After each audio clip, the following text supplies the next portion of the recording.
Thank you, French. Much love and greetings to you all. I hope you all have been having a great week. And remember, the other day, the 27th of January, was the annual International Holocaust Remembrance Day. It is the date the United Nations chose as it commemorates the liberation of Auschwitz by the Soviets. Soon there will be no survivors left. Their numbers dwindle. And Holocaust education is not what it once was.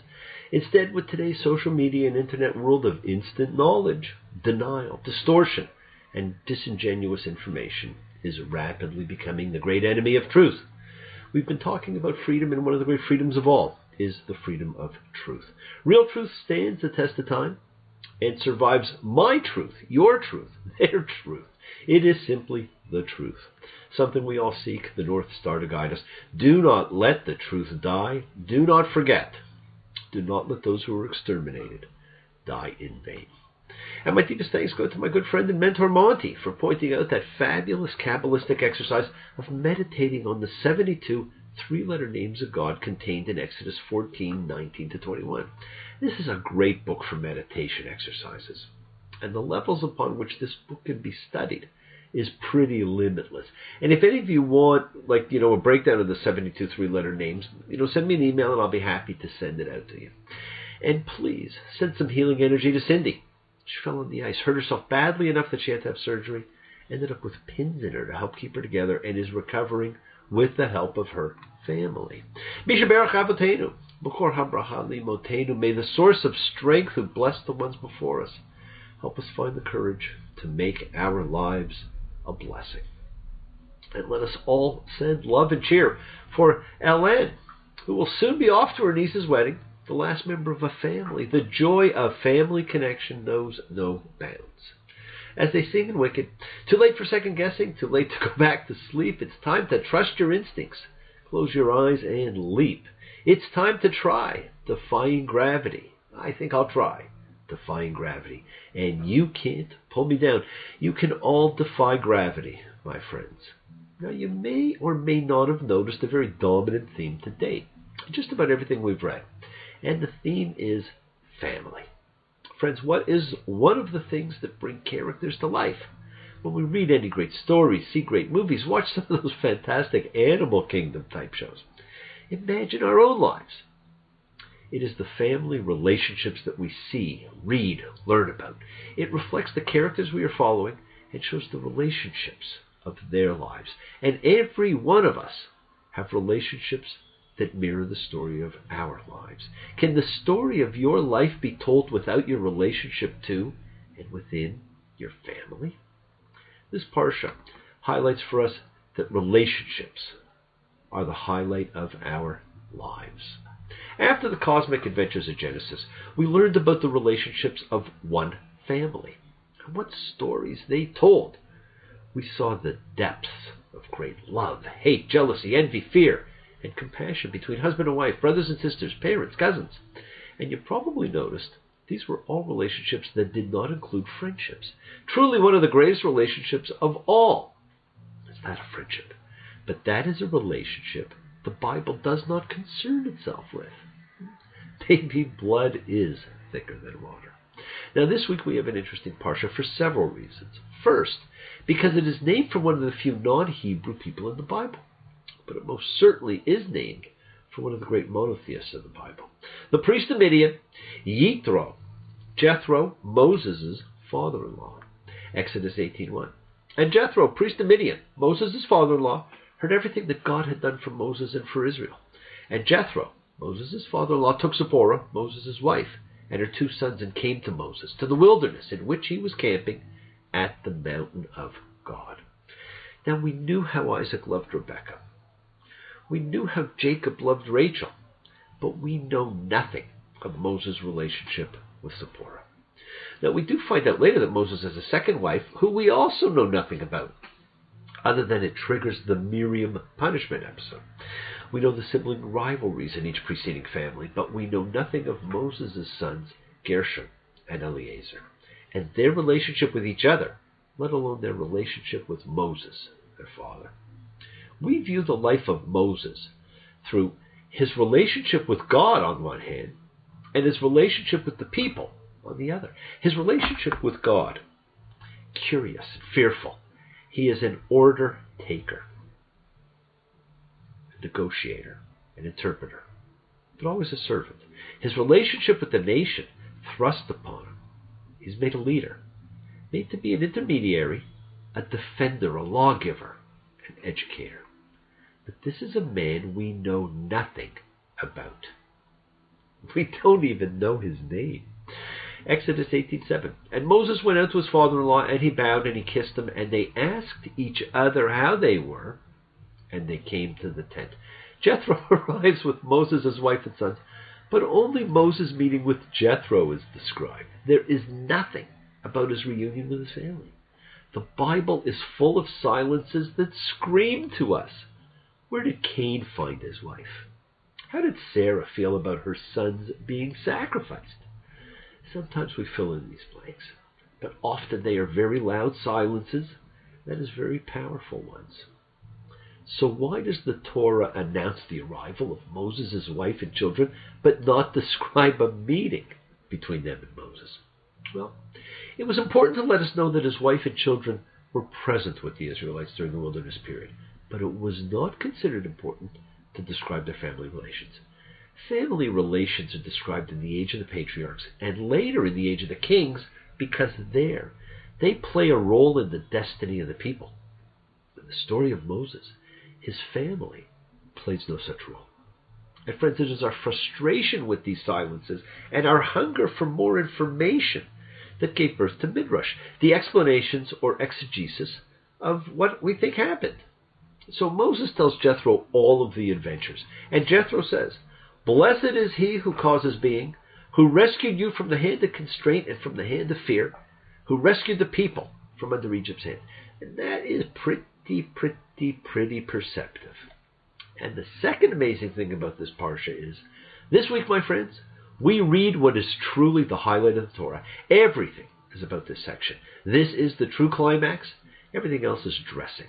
You could stop here and lead a perfect life. It tells us our relationship to God, to Spirit and creation, to our individual families, and to our fellow men. The line is drawn, the curses is cast, the slow one now will later be fast. As the present now will later be past, the order is rapidly fading, and the first one now will later be last. For the times, they are a-changing. After this week, everything changes. Friends, we are on the road to the Great Sinai Epiphany, the distinguishing feature that actually separates the birth of Judaism from all other systems. This epiphany was in front of a nation, not an individual. Never before and never again thus far would such an event occur. And friends, the way it was written and is read, we are taken on that road every time we read the book, so that the early rabbis believed we each were always there, whenever your lifetime happens to be. What you read on this road is obviously out of sequence. We are told about Moses judging for the people, interpreting God's law, and Jethro suggests the system of judges that would be in place for the next 1,000 years. But there was no law yet to interpret. And when you read Jethro's outline of qualifications, you know the intent, the kavanah of the system was fantastic. And you only wish there were people today who actually had those characteristics. Now, the Torah continues to tell things out of sequence because it's easy to tell something that occurs later when we first read about it. And we saw that last week with the manna being saved and put before the tabernacle that didn't exist. Well, we were reading about manna, so it was easier to finish its story. Now we are reading about Jethro, so it is easier to tell his suggestion about the judges. Remember, this is not a history that goes strictly chronologically. You have to learn to read in a different fashion than you were taught. And you can begin to feel the excitement growing. Exodus 19:1. In the 3rd month after the exodus of the children of Israel from the land of Egypt, on this day, they came to the wilderness of Sinai. It has been 3 months, and they are about to spend a year at the foot of the mountain of God, in the wilderness we each cross, before they begin the 11-day journey to the promised land that will take them 40 years. And some of us, my friends, are still on the journey. And for those who have made it to the promised land, help those who still have not been there yet. How long each of our journeys is up to us. Our karma, our intentions, our thoughts, our words, our deeds. And God says, Exodus 19:5, and now, if you listen to my voice and observe my covenant, then you'll be a treasure to me out of all the peoples, because all the earth is mine. Notice it's as if the people of Israel will be a treasured possession of God only if they listen and fulfill their covenant. Their status is not based on some intrinsic quality, but on their behavior. And we have had conditional love ever since. Now Moses returns to tell the elders what God says, and they readily agree, and Moses goes back to report their acceptance to God, as if God doesn't know what's going on. They will become a kingdom of priests and a holy nation. The implementation of the divine promise that Israel will become God's treasure is conditional on Israel's upholding the terms of the covenant. In the covenantal passages in Genesis, it was stipulated that Abraham's seed must do justice and righteousness. Have we? Is that what we are doing? How can we do it better? And we are told, he set before them all these words.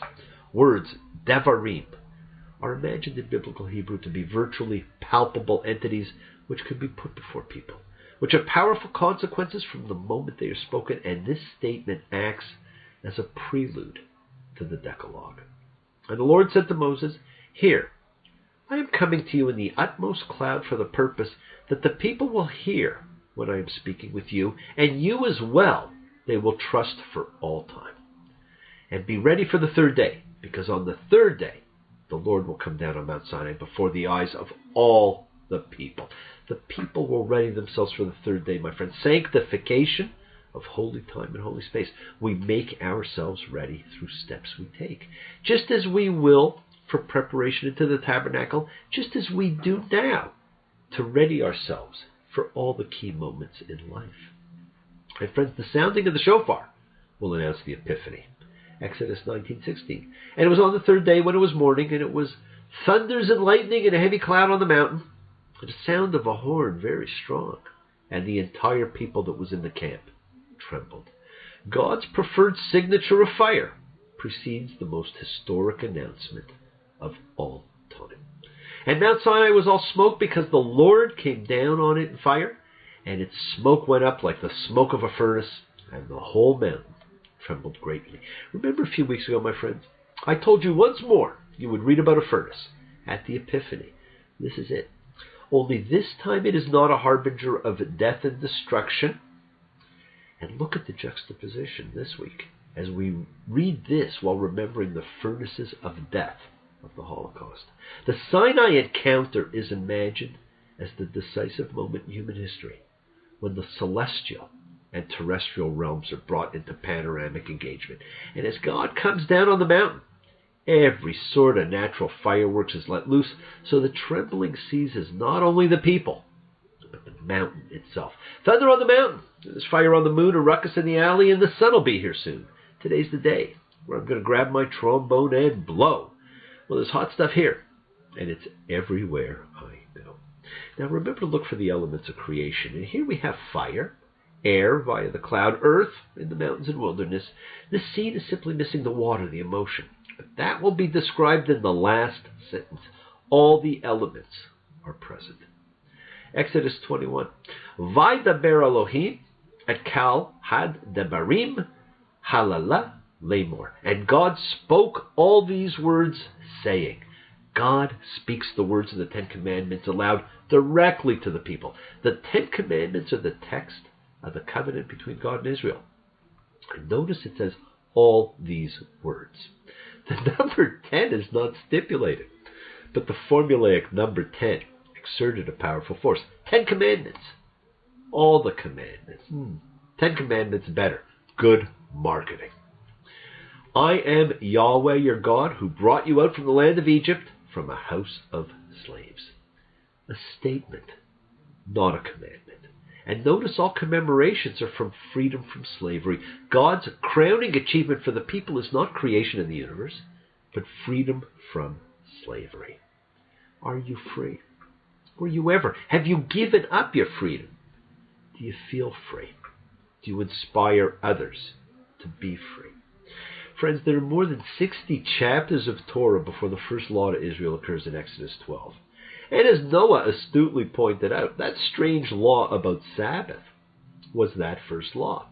Now, the great Torah commentator Rashi began his commentary with the question of why the Torah starts with creation and subsequent history, rather than being strictly a law code and starting with the first law in Exodus 12. And I wonder whether it is that biblical Israel understood this law to require historical context. The law was conceived to have been born at a turning point in history. We are now at that turning point. Now, various groups have counted the Ten Commandments differently because of the matter of the historical prologue. And friends, that opening statement was just that. The opening statement for which everything will be measured. I brought you out of slavery. Law is never given abstractly by itself independently in the Torah. It always appears in the history. There's always an understanding that the commandments are to be followed because God did something for the humans who were being commanded. And I'm going to read the paragraph as you would read it. I am the Lord your God who brought you out of the land of Egypt, out of the house of slaves. You shall have no other gods beside me. You shall make no carved likeness and no image of what is in the heavens above, or what is on the earth below, or what is in the waters beneath the earth.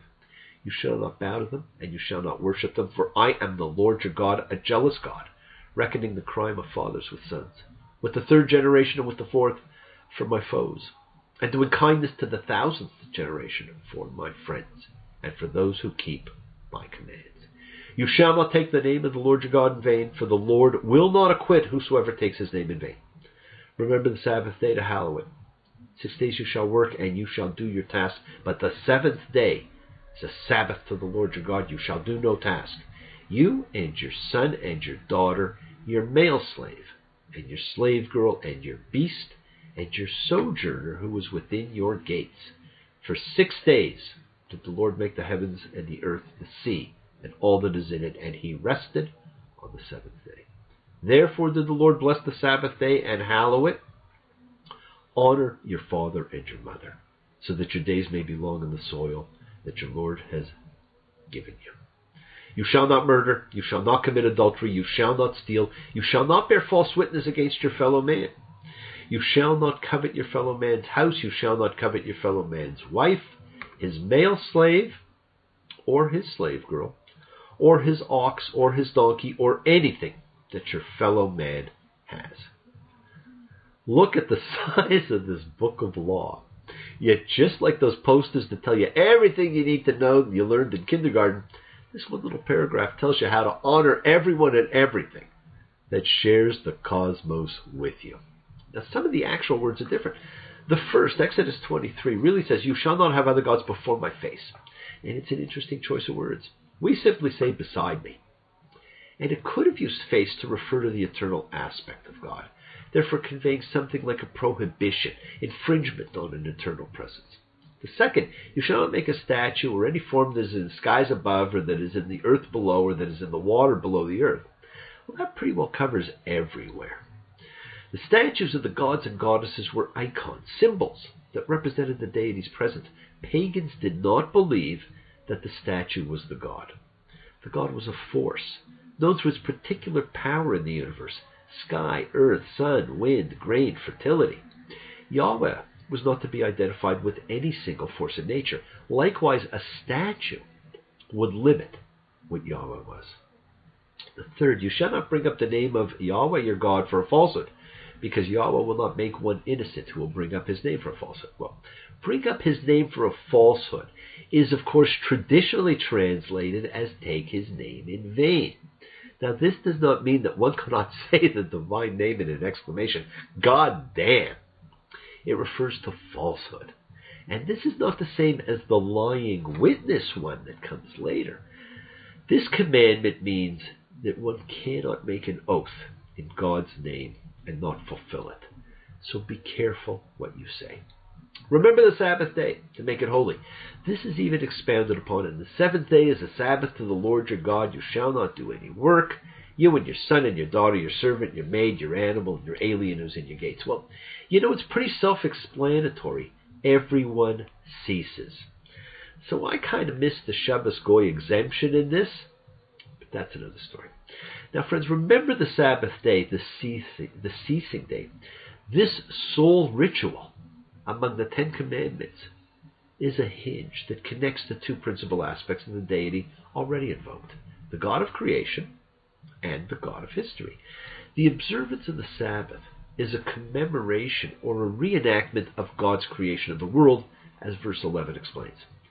At the same time, the liberation from labor, especially with the stipulation that one's male and female slaves should equally be freed of labor on the seventh day, would have brought to the mind of these newly freed slaves the blessings of freedom, of cessation from labor.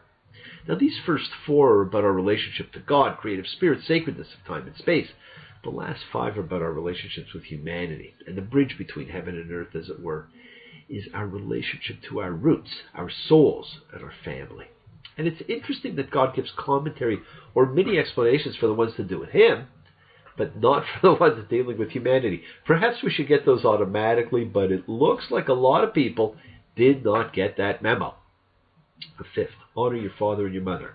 And this is the only commandment to offer a reward. No, it does not guarantee inheritance. That was simply understood. And now we have the human ones. You shall not murder. Now, Hebrew, like English, distinguishes between murder and killing. Murder refers only to the taking of human life, and it is subject to the death penalty only when committed with malicious intent. It's the King James Version's thou shalt not kill that made this one confusing. The Hebrew word ratzah, lo ratzah, no murder, clearly means murder, not kill. And so the ban is specifically on criminal acts of taking life. You shall not commit adultery. Well, adultery in the Torah is defined as sex between a man and a married woman, but not between a single woman and a married man.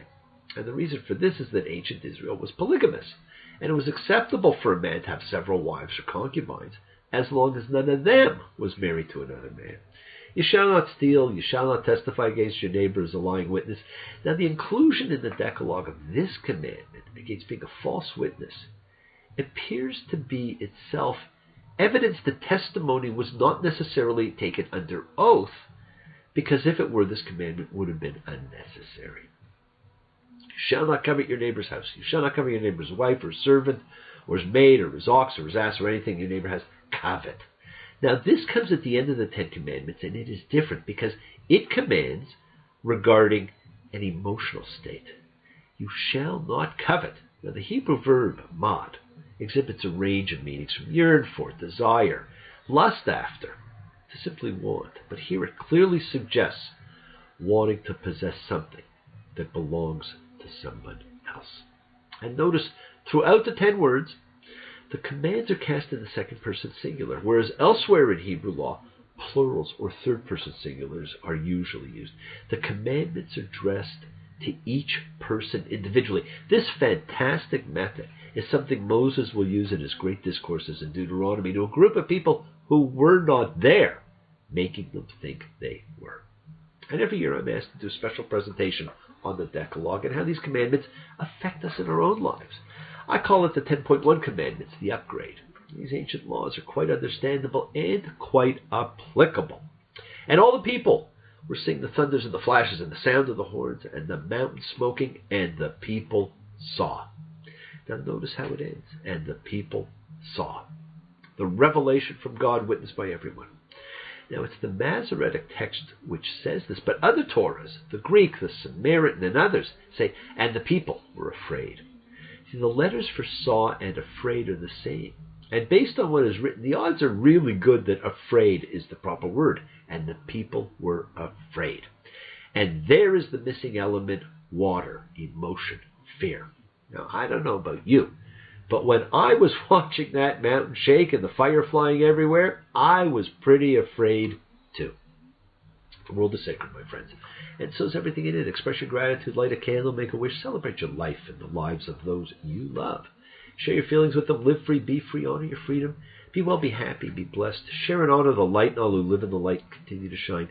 Continue to send everyone you know goodwill and love. Pray for peace and freedom for everyone, and end to terror and hatred.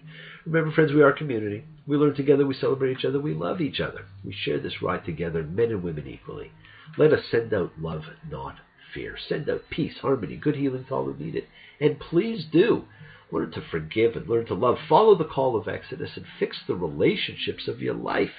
The journey is yours to enjoy. Break free of dogma. Because the world is round, it turns me on. Because the wind is high, it blows my mind. Because the sky is blue, it makes me cry. Love is old, love is new, love is all, love is you. Bless you all. Have a fantastic week, a week of love, healing, thanks, and peace. And remember those who came before. Keep dreaming, keep being, keep teaching. And thank you all for joining me. Shabbat Shalom.